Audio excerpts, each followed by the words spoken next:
None of my family survived. My father was killed early in the game. In 1941, I had a older sister and a younger brother, and my mother. They all died at the same time. And I didn't think I was going to survive for a while. But I made it. And I'm here to tell the story.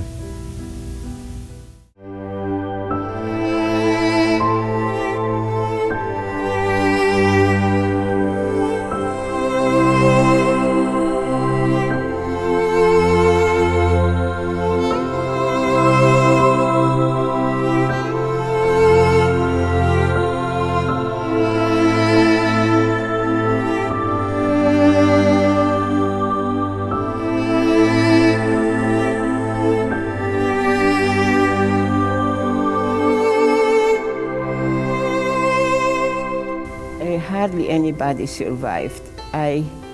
My parents were gone. My father died in 1943. I mean, he died from hunger because when the war, when the Germans occupied the city, he had some skills and they wanted him to work for him, and he said, no, he's not going to work for the Germans.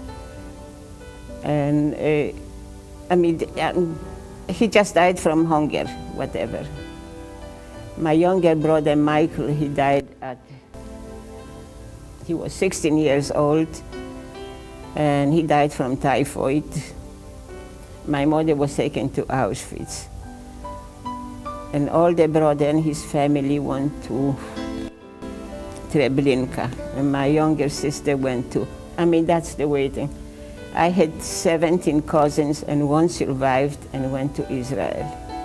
Grandparents, I don't even know what happened to them, how they died. There was nobody.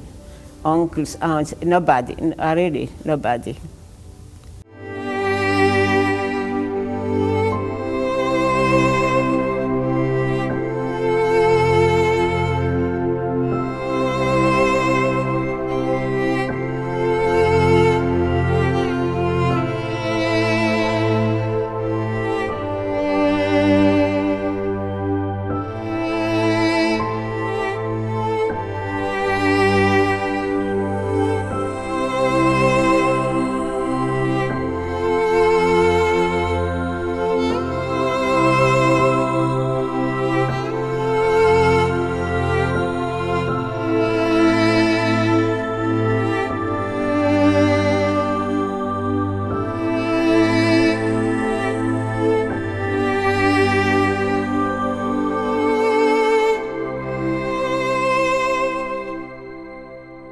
Railroad tracks, the freight trains were coming in, and they started counting off. To the left, death camps. To the right, slave labor. At the age of 12, I was the same size I'm now. They didn't check credentials. They pulled me away from my parents. My grandfather was with us. My little sister, age 7. My father was 34, my mother was 32. And my little sister, a beautiful little girl, they were all considered useless. And they were sent off to Auschwitz, where they died a tragic death. I was sent off to Hansdorf, Moravska Ostrava, a labor camp. And in 43 they liquidated the labor camps. I was sent off to Oberallstadt, Sudettenkau, to a concentration camp, where I worked and stayed until the war ended. Out of 3,000 inmates, 800 of us survived. I weighed 57 pounds. I was a walking skeleton. My father was taken away from us in 1941, and last year when I visited Auschwitz, I found out exactly when he was brought to Auschwitz, and when he was killed, and including pictures of him that they took. In 1941, there was still concern about public opinion, and he was brought in there as a political prisoner. And our guide, when we were there, told us, this is Block 11. Nobody who was in Block 11 survived.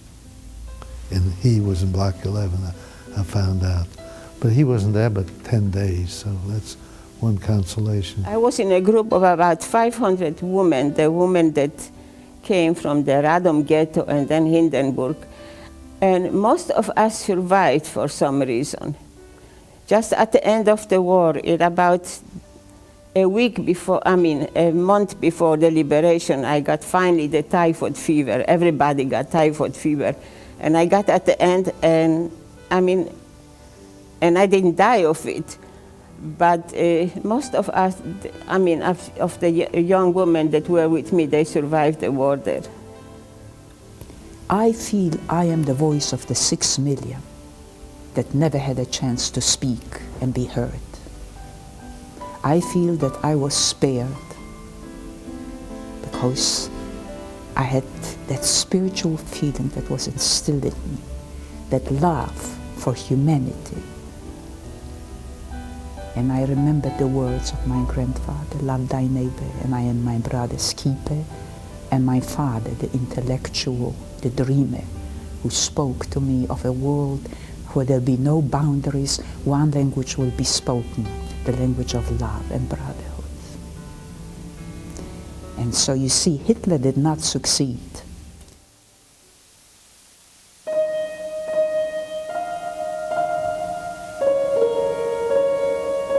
The Sturmbannführer, the leader of the expedition, held the Battle of vodka in one hand and a gun in the other hand. And as more drunk he got, the more violent he got. He was shooting into the crowd. I will never forget as long as I live. A woman was nursing a baby. He tore that baby away from her breast. He used it as a football, threw it against a brick wall. The baby died instantly. The mother was shot. We had one young boy when we escaped from the camp and got in the forest, and he saw what we were going to have to do.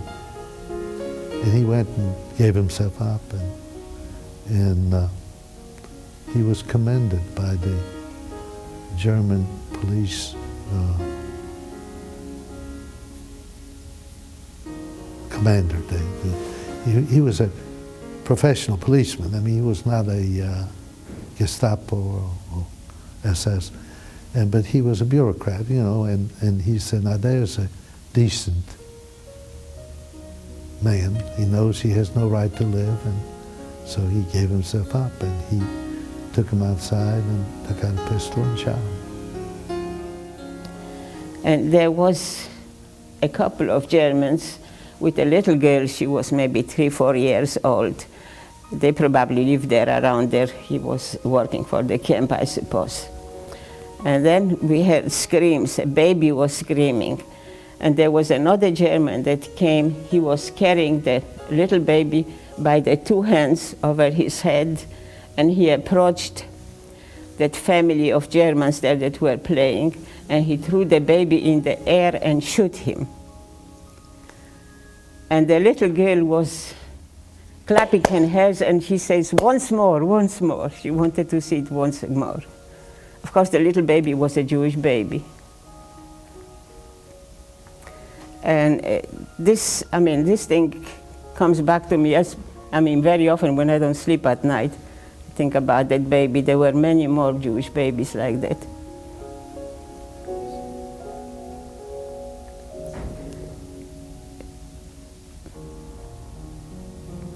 What can I tell you? That was just it. One of the things that happened to Jews then. I was always hungry and always cold. We all were. We worked from 16 to 18 hours slave labor on a slice of bread or 3 little potatoes and a quart of water. Well, you know, we had, for example, in our group was a girl, her name was Buba, and she knew a lot of Jewish songs, and very often at night she was singing to us. And then there was another girl called Eva Kolsky, and before the war she was studying singing too. She was going to be an opera singer. I lost care, I mean, I don't know what happened to her. And she used to sing. And other times we talked about our families, about good times. We did have some moments like that, we did. We were not completely, you know, I mean, down, and we knew that we would survive. If you didn't think that you will make it, you didn't. We went, there were 42 of us escaped. We stayed in the forest for 21 months. That's what I call camping out. And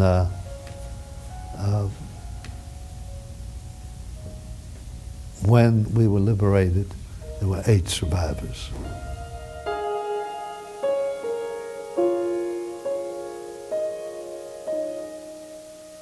I lived among the Germans. I went to school in Germany. My professor came back from war, a distinguished gentleman. Do you realize a highly civilized society that gave the world the best scientists, the most famous composers, also gave the world Hitler? I remember September the 4th, 1939, the Nazis marched into my hometown. We could hear shooting from a distance. We knew they were coming. There was no place to run. The non-Jewish neighbors were cheering them on. They were screaming, "Precz Żydami, away with the Jews." What they did not realize, that when Hitler got through with the Jews, he hated the Slavic people just as much. He says, Juden dürfen keine Kinder haben. Jews shouldn't have children. And this was a good man, just a workman. But that's the way they felt toward Jews. I was a little boy, but I was a good worker. I mean, I worked, I applied myself.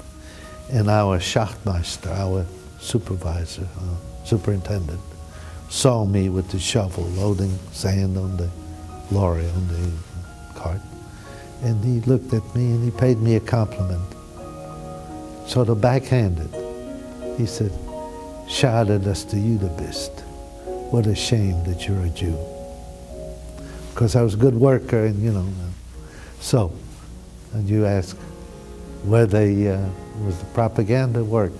And you know, this was in a very short period of time, because the whole German, the Nazi regime didn't last, but from beginning to end, about 15 years. Oh yes, I saw people being killed by beating, by shooting. I didn't see people being taken to the oven because, I mean, if I saw it, I would be there too. But I saw people being beaten all the time and being killed by gunshot. As a matter of fact, somebody shot at me too, but it missed. It just hit my side of the head, whatever. But that was something that happened all the time.